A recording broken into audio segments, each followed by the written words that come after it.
ตอนนี้ขั้นตอนการเฮ็ดปลาแดกนี่ฮอดขั้นตอนแรก เริ่มจากจังได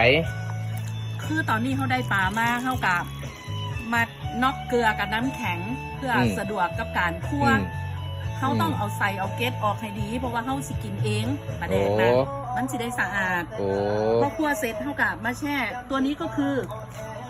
น้ำแข็งกับเกลือเหมือนกันนะแต่ถ้าผู้ใดมักปลาแดกนงที่มันมีกลิ่นจักหน่อยนะ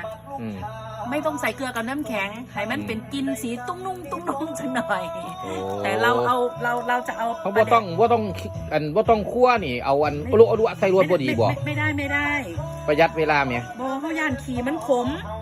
ปลาแดกจะไม่อร่อยมันจะมีเราต้องทำให้มันสะอาดก็กินลาบงัวก็คือมักขมอยู่เผื่อบางทีนะเราไม่ต้มเด็ดปลาแดกเข้านี่สิอาศัยตำเนี่ยปลาสะแยงน้อยนี่เห็นบ่